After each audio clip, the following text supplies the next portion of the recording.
نماز جنازہ کے بارے میں پڑھیں گے. کسی نے ایک چھوٹا سا واقعہ لکھا ہے کہ ایک پی ایچ ڈی ڈاکٹر صاحب کے والد کا انتقال ہوا تو انہوں نے ایک عالم دین سے کہا کہ آپ نے نماز جنازہ پڑھانا ہے. جنازے کے بعد اس ڈاکٹر نے زارو قطار رونا شروع کر دیا.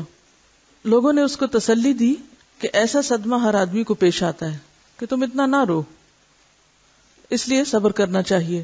لیکن وہ مسلسل روتا رہا. آخر کار عالم دین نے آگے بڑھ کر پوچھا کہ آپ اتنا کیوں رو رہے ہیں؟ اس نے کہا میں اس وجہ سے نہیں رو رہا کہ میرے والد فوت ہو گئے، کیونکہ ہر ایک کو دنیا سے جانا ہے. میں تو اس بات پہ رو رہا ہوں کہ میرے والد نے مجھے اتنی دنیاوی تعلیم دلوائی لیکن جنازہ پڑھنا نہیں سکھایا، دین کی تعلیم نہیں دی.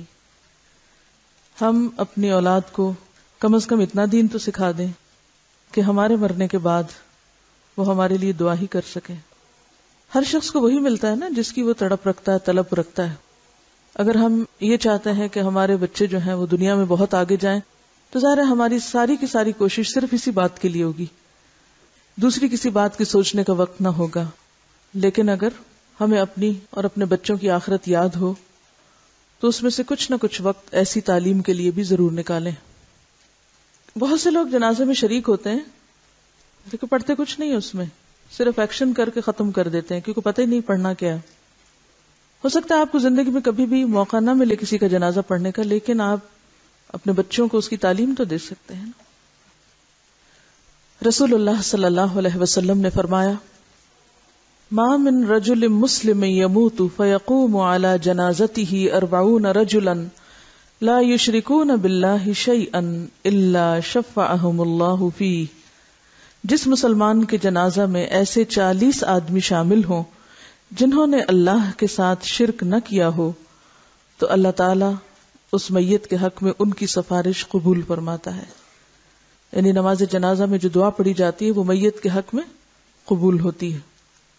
نماز جنازہ پڑھنے کے لیے میت کی چارپائی اس طرح رکھیں کہ میت کا سر شمال کی سمت اور پاؤں جنوب کی جانب ہوں. پھر باوضو ہو کر صفیں باندھیں.